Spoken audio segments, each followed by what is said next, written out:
Hello everyone, তোমরা কেমন আছো? আশা করছি তোমরা খুবই ভালো আছো। আজকে আমরা ঠাকুরনগরের বইমেলাতে চলে গেছিলাম। এটা ২৯তম বইমেলা। দেখো কত সুন্দর সাজিয়েছে, খুব সুন্দর করে সাজিয়েছে। তো এখানে আশেপাশে সব আমি ভিডিও করে নিচ্ছিলাম। তোমাদের কিন্তু এই ভিডিওটা ভালো লাগলে অবশ্যই আমাকে কমেন্ট করে জানাবে। ভিডিওতে লাইক দিতে কিন্তু ভুলবে না। সাবস্ক্রাইব করে আমার পাশে থাকবে আমাকে সহযোগিতা করার জন্য। তোমাদের যারা যারা আমাকে সাবস্ক্রাইব করেছো তাদেরকে অসংখ্য অসংখ্য ধন্যবাদ। তো আমরা তিনজনে মিলে বইমেলা ঘুরতে চলে গেছিলাম, আমি, দিদি আর পিসি। পিসি বাড়ি ছিল না, তো পিসিকে ফোন করে নিয়েছিলাম যে তুমি কোথায় আছো। পিসি বলছিল যে তোরা যা, আমি আসছি। তো তখনই পিসি চলে এসেছিলো। দেখো কত সুন্দর সুন্দর বই। এখানে গল্পের বই থেকে শুরু করে ভূতের বই সব বই ছিল এখানে কম বেশি। তো এখানে বাচ্চাদের বই দেখছিলাম, কত সুন্দর সুন্দর বাচ্চাদের বই, ছড়ার বই, বাচ্চাদের ছড়ার বই। তাই এগুলো আমি ভাবলাম একটু ভিডিও করে নিই, তাহলে তোমরা দেখতে পাবে। অনেক এখানে বইয়ের দোকান এসেছিলো। তারপরে সিনারি থেকে শুরু করে স্কেচ দিয়ে অনেকে সিনারি করে, সেই টাইপেরও অনেক বই ছিল। এই যে কত বইয়ের দোকান দেখো। বর্ণ পরিচয় এগুলো আগে আমরা পড়তাম ছোটোবেলায়, এখন সেই ছোট থেকে এখন বড় হয়ে গেছি আমরা। কাঠগোলাপ, এটাও একটা গল্পের বই। এটা আমার দিদি দেখছিল, তাহলে একটু ভিডিও করে নিই, তোমরাও দেখতে পাবে। খুব সুন্দর সুন্দর এগুলো এই যে এঁকেছে, দারুণ এঁকেছে কিন্তু। এই যে মলাটের উপর কিন্তু এটা যেটা আগে দেখলে না, ওগুলো কিন্তু রং করা থাকেনি ওরা কিন্তু। ওটা যারা তোমার কি বলবো, যারা খুব আঁকতে ভালো পারে না, তুলি দিয়ে খুব সুন্দর রং করে, সেটা কিন্তু বইয়ের মলাটে কিন্তু অনেকে কিন্তু ছাপায়, খুব সুন্দর আঁকা থাকে তাদের। এই যে এটা কিন্তু দেখবে একটা বুক স্টল আছে, আমাদের ঠাকুরনগর বুক স্টল, ওনারাও দেখি ওইখানে দোকান দিয়েছে। তো আমি বই কিনিনি। দেখো আমি যে এই ভিডিওটা দেখাচ্ছি না, যে স্টিচ ক্রস স্টিচ, তো আমি এই বইটা খুঁজছিলাম।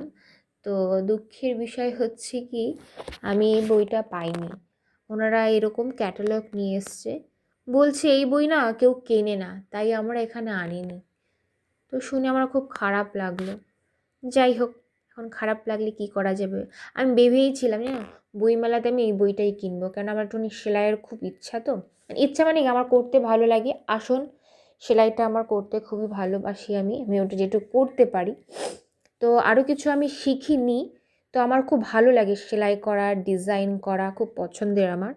তো যাই হোক, ওটা পাইনি, এখন আর কি করা যাবে। তাই ভাবলাম এই বইগুলোর খুব ভিডিও করে নিই। খুব সুন্দর সুন্দর বই, অনেক বই এসছে, প্রচুর বই। তো প্রচুর টাকা লাগতো বই কেনার জন্য, আমি বেশি টাকা নিয়ে যাইনি। তো আমি কোনো বই কিনতে পারি, দেখি এক একটা বই 350 টাকা করে। তো এই জন্য বইগুলো খুলে খুলে দেখছিলাম। এই যে এটা হচ্ছে ঠাকুরনগরে ওনার দোকান, বইয়ের দোকান, তোমরা কম বেশি অনেকেই চিনবে। এইগুলো খুব সুন্দর সুন্দর ফটো ফ্রেম এসছে, ঘোড়া, তারপরে হচ্ছে কত ঠাকুরের ছবি।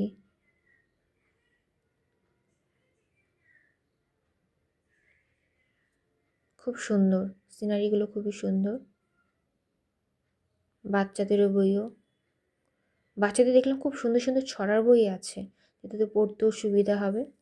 এখানে মানে কিছু পুরনো বইও ছিল, তো ওদিকে আর যাওয়া হয়নি, যেহেতু ঠান্ডাও পড়ে যাচ্ছিলো। আজকে একটু ঠান্ডাটা ছিল, তো কিছু ঘুরে টুরে দেখলাম। আমার তো আসা হয়নি, আমি আজকেই আসলাম। তো এটা আমাদের বইমেলা 29তম, তোমাদেরকে তো আগেই বলেছি 29তম বইমেলা। এইগুলোই মানে বাচ্চাদের এই পুতুল কেনার জন্য আগে খুব পাগল ছিলাম, এগুলো কিনবো কিনবো, এখন এর প্রতি আর কোনো নেশা নেই।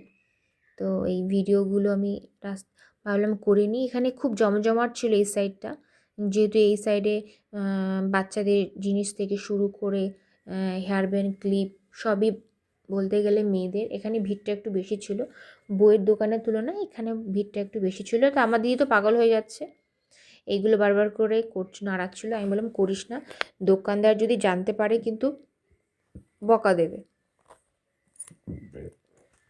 এখান থেকে আমার কিছু কিছু ক্লিপ পছন্দ হয়েছিল, বলে কি না 40 টাকা করে এক একটা ক্লিপের পিস নাকি, দাম শুনে আমার হয়ে গেছে।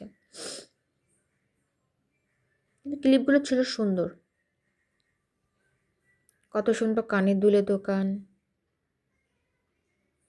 বাচ্চাদের খেলনা, পুতুল, কত দোকান, দেখলেই মন ভরে যায়। কত সুন্দর সুন্দর কালারিং সব, খুবই সুন্দর। বইমেলায় আজকে ঘুরে দেখলাম, খুবই ভালো লাগলো।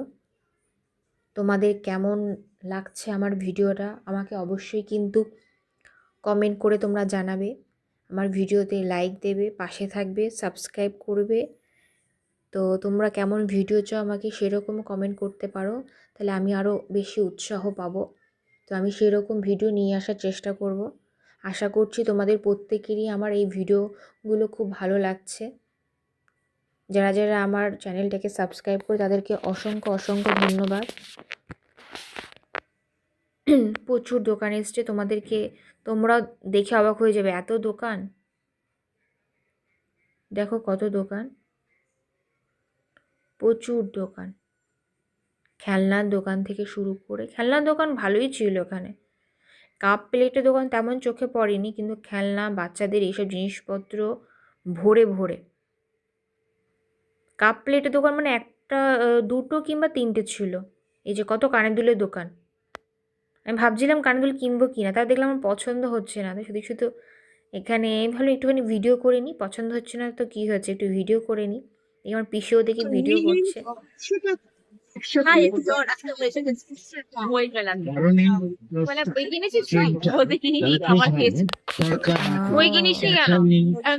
বই পড়তে পারিস না? পড়বো তো পারি না। তুমি বই কিনেছো? বই মেলায় তো এসছো, কথা বলে না। বই কিনেছো?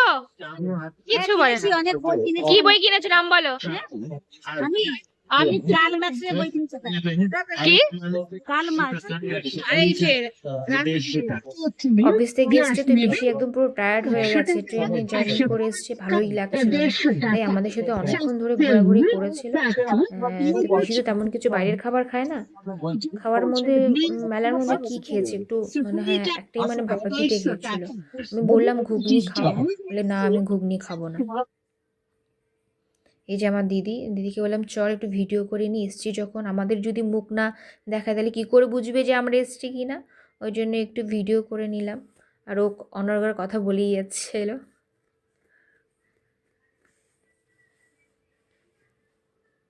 এই যে দেখো ভাপা পিঠে কীভাবে করছে, আমি একটু ভিডিও করি। ভাপা পিঠের মধ্যে আগে নারকেল দিত, এখন না নারকেলটা দেয় না। নারকেলের তো প্রচুর দাম, সব কিছুর এখন দাম বেড়ে গেছে।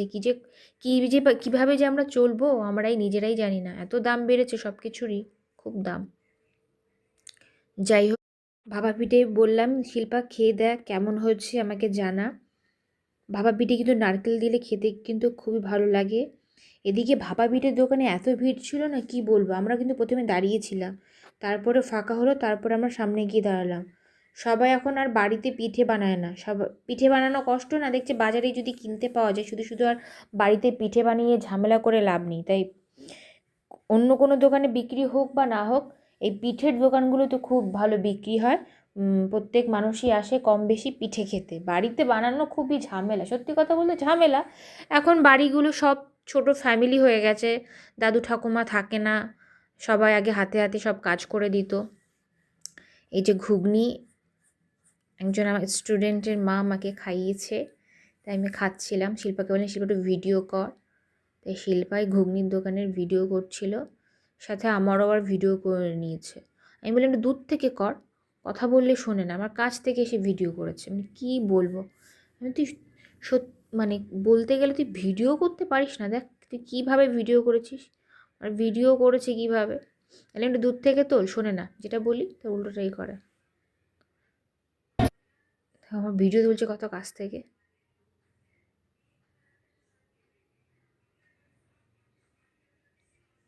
এই যে দেখো আশেপাশে কত খাবারের দোকান, ভুট্টার দোকান। পিসি বলছে চল আমরা ওদিকে যাই। এই যে ঘুগনি, এখন শিল্পা ঘুগনি খাবে, তা ওর ঘুগনির মধ্যে দেখি আবার লঙ্কাও দিয়ে দিল। দেখ তুই লঙ্কা খাস না, তোর ঘুগনির মধ্যে আবার লঙ্কা